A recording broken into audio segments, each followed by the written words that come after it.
ધીરુભાઈ મને સવારે ઉઠવાનું મન નથી થતું. મેં કીધું પછી તું શું કરી? મને કે પછી મને વિચાર આવે કે હું નહીં ઉઠું તો આખી પેઢી ઉઠી જાય. હા, એટલે કે સવારમાં પછી વહેલો ઉઠીને કામે હોયો જાઉં. હા હા, ઈ વાત એ સાચી છે. સવારે વહેલું જાગવું. હા, ઘણા અમારા રાજકોટમાં મોડા જાગે છે ને, દિવસના 11 વાગે સાંજે વોકિંગ કરી લે. બોલો, આગોતરા જામી. હા હા, આમ તો હકીકતમાં તમે રિયલી મેનેજ કરો ને એ જ કસરત. હા, ઘણા તમે જો 3 કિલોમીટર હાલવા જાય પણ ફળિયામ ડોઈલ પડી હોય ક્યાંય કોને મૂકી, પણ તારા ક્યાં ભાંગી ગયા? ઉપાડીને મૂકી દે ને એક બાજુ. કોરી કસરત કરે. બોલો, અહીં ગામડામાં તમે જો આ બેનું બધા જીમમાં જાય, અમારા સિટીમાં બધા જીમમાં જાય. હા હા, ઘીરે બીજી બાયુ પોતા કરવાના, આ જીમમાં વળ ખાતો હોય. આમ પણ કીધું ઘીરે પોતા કરી નાખો તો આ વળ ખાવાની જરૂર જ નથી.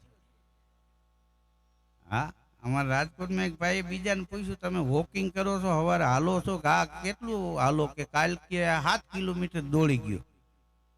તો કે એ 7 કિલોમીટર? કે હા. પછી મારા બાબાને ફોન કર્યો, ગાડી લઈને આવ્યો, લઈ ગયો. તો કે 7 કિલોમીટર કેમ દોડી ગયા? તો કે મને સમજાતું નથી, બાજુવાળા કૂતરાને શું કામ બાંધતા નથી. મૂળ ખહુરીઓ વાહે થયો ને એમાં એ પલો કાપી. આ આપણી તળપદી ભાષા છે. આ ખહુરીઓ કૂતરો કયો તો જામે. આને સુતરેલ ભાષામાં એક ખસુરીઓ કૂતરો દોડ્યો, કૂતરો મરી જાય ને વાતે મરી જાય. હા હા, 94ની સાલમાં હિંમતભાઈ ચૌહાણનો મને ફોન આવ્યો. મને કે ધીરુભાઈ, અમેરિકા માનવ ઉત્થાન સેવા સમિતિ આપણને બોલાવે આજથી 30 વર્ષ પહેલા. ત્યારે લેન્ડલાઈન ફોન, મારું ગામ ખીરસરા. મેં હિંમતભાઈને કીધું, હા, એ તમારી ફરમાઈશ લઈ લે. આમાં હું અટાણ જે વેચરી નાખ્યું એને સીવી નાખવા. હા હા, તમે પેન્ટ બુસ્કોટનું વેચરું હોય ને પછી કે સોયણી બનાવી દો ન થાય. આનું એક બધું ફિટિંગ હાલતું. હા, જોવા જેવું. એક લોભીઓ ઘણા ટાઈમે દરજીની દુકાને ગયો ને, એ કે પેન્ટ બનાવવું હોય તો કેટલી સિલાઈ થાય?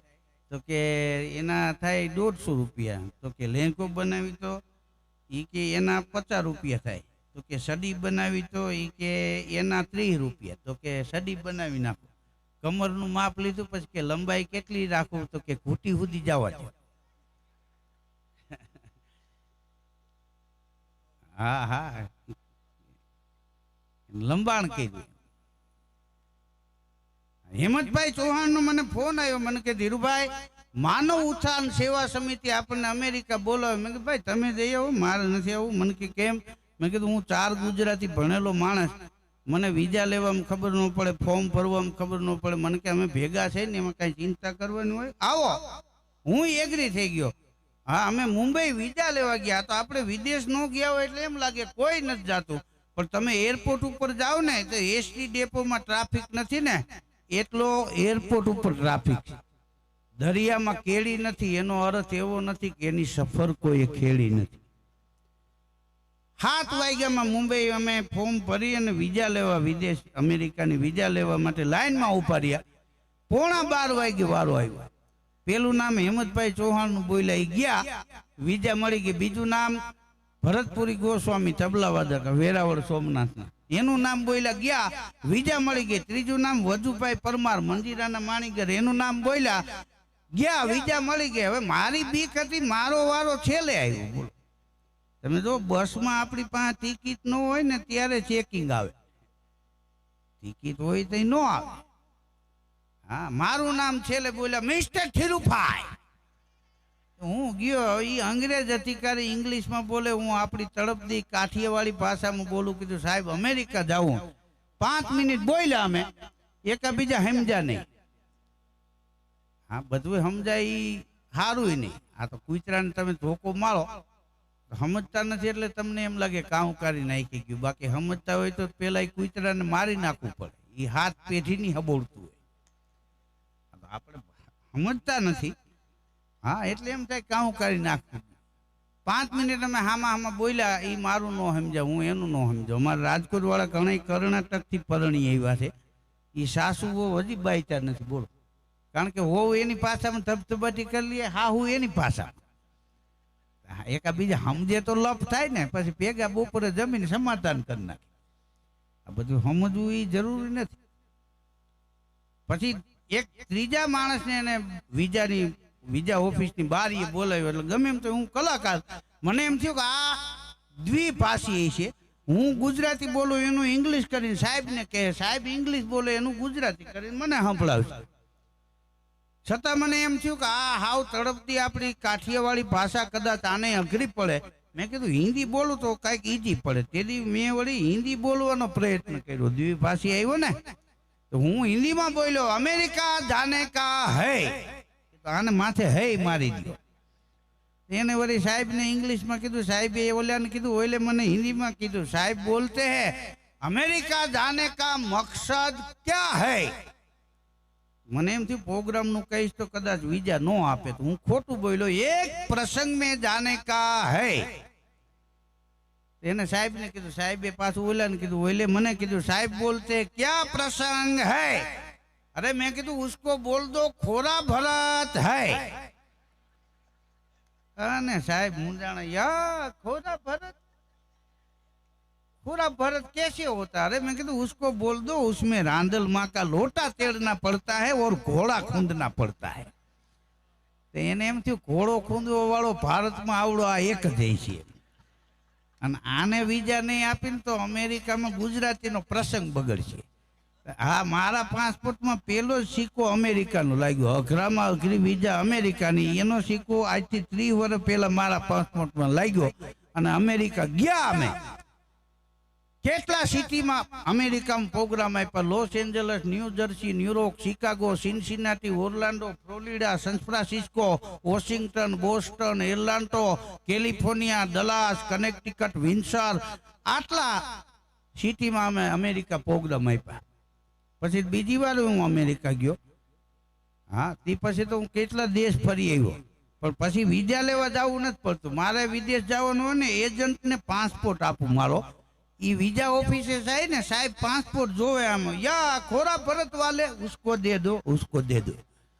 भाई આપણું ખોરા ભરત આપણને જ ખબર છે. ન્યાય એને ખબર નથી. અહીં આપણે લગ્ન થાય એટલે લગ્ન પેલા ઉકેડી બેસાડે, લગ્ન થઈ ગયા પછી ઉકેડી ઉઠાડે. એ આપણે જ અહીં છે. વિદેશમાં પેટી ઉઠાડે, ઉકેડી ન ઉઠાડે. હા હા, આપણું અહીંનું અમુક અહીં ને અહીં જ છે ને. એક બાપા દવાખાને ગયા, ડોક્ટર કે શું થાય? કે અહક થાય. હવે આ ડોક્ટરે જોયું કે અહક નામનો કોઈ રોગ મને વાંચવામાં નથી આવ્યો. પછી મેં એને કીધું અહક એટલે રૂપિયા ન હોય ને એટલે થાય. એને 2000 આપી દો. હમણાં તપેલામાં વીસી રખડે એમ રખડે. બોલો. હા, હ બોલવામાં આવે, લખવામાં ન આવે. એવું છે. વિદેશમાં જોવા જેવું, ફરવા જેવું, જાણવા જેવું છે. રેવા જેવી ભારતમાં મજા છે ને, એમાંય આપણા સૌરાષ્ટ્રમાં આવી રેવાની મજા વિશ્વમાં ક્યાંય નથી મિત્રો. હા, ગીરવાળાને બહાર નથી જવું પડતું, બહાર વાળાને ગીરમાં આવવું પડે. હા, આટલો ફેર છે. હા, સિંહે બોર્ડ નથી માર્યા કે અમે સિંહ છે. લોકો એને કહે છે કે આ સિંહ છે. હા, એને કઈ બોર્ડ માર્યા કે હું કેસરી સિંહ છું. હા, લોકો જ કે આ સિંહ છે. કઈ કેવું થોડું પડે. આપણા પગ ધોઈને આપણે શરણામૃત લઈ લ્યો તો પૂજાઈ ન જાય. હા, મુંબઈ એક ભાઈ મને કે સિંહ જોવાથી શું ફાયદો? કીધું આંખોના નંબર વહી જાય. દોઢ હોય ને 0 થઈ જાય. પગની રગુ મોકરી પડી જાય વગર દવાઈ. આટલા આપણે બેઠા છે. હમણાં હડકાયું કૂતરું આવે, કપાસી વાળો હોવ ને મોર હોય. કારણ કે માણસમાં તાકાત કેટલી ભી પડે તો ખબર પડે.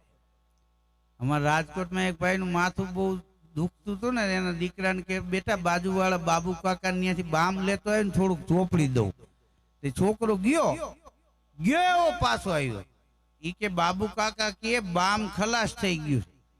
તો હું તો હું કે ખબર, હવે પાડોશીમાં માનવતા મરી ગઈ છે. આપણા કબાટમાંથી લાય માનવતા તમે બાપ દીકરાઓ પૂરી કરી એ નથી કેતા. એ કે આની 3 પેટી હારી હતી કે આપણે બામ આપણું ન કાઢવું પડ્યું. આ 4થી પેટી નબળી પાક. હા, જેને પરબારું કરવું હે ને. હું મારો એક મિત્ર છે રાજકોટમાં, એને ડાબી આંખ નથી. પરા બજારમાં સવારે મને હામો મળ્યો. મને કે ધીરુભાઈ આ એક સાઈડની બધી દુકાનો કેમ બંધ છે? મેં કીધું વળતા આવ્યું ત્યાં ખુલી જાય. પછી નો કે તો આ સાઈડની કેમ બંધ છે. મૂડી એને વનવે એ જોતો જ નથી. બોલ, હા, એની અડધી આંગળી પ્રેસમાં કપાઈ ગઈ છે. હવે એ 2 ચા મગાવે તો 1.5 આવે. હા, એક દી કાપડની દુકાનમાં કરી ગયો. વેપારીને કે કાપડ બતાવો. વેપારી કે પ્લેનમાં બતાવું. તો કે 800 ના કાપડમાં હું પ્લેનમાં બતાવું, અહીંયા જ બતાવીને જે હોય એને એમ કે પાછળ પ્લેન પડ્યું હોય છે. હા, વેપારી કે વયો જા, હવે તું રવિવારીમાં જ લેતો જાય. અત્યારે તો તમે જો કેવો જીવવા જેવો યુગ આવ્યો છે. આ યુગ જાગવા જેવો યુગ છે. આ યુગ ભાગવા જેવો યુગ નથી.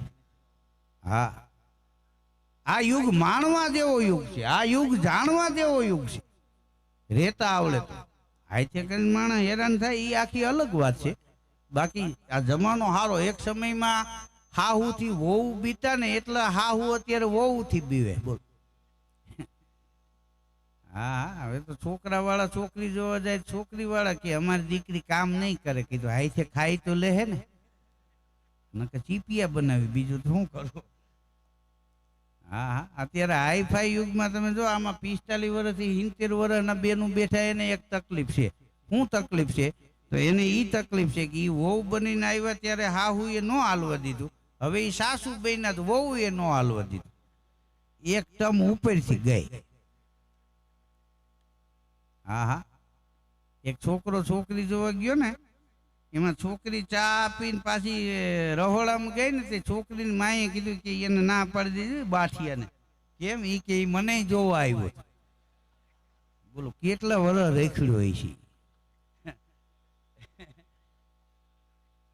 હા, હું તો આમાં યુવાનો બેઠા છે, જુવાનીઓને કહું છું, જોવા જાવ તો 1 2 ને ત્રીજી કન્યા ફાઇનલ કરી નાખજો.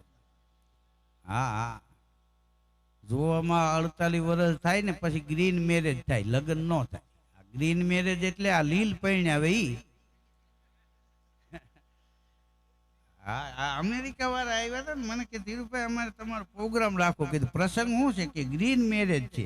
હું કાંઈ સમજો નહીં. મેં કીધું કદાચ કાંઈક અલગ પ્રકારના લગ્ન છે. તમારા ગામના તલાટી મંત્રીને મેં પૂછ્યું. મેં કીધું આ ગ્રીન મેરેજ કીધું અમેરિકા વાળા કાંઈ કરે ઈ શું? મને કે ઈ લીલ પરણાવે. હા,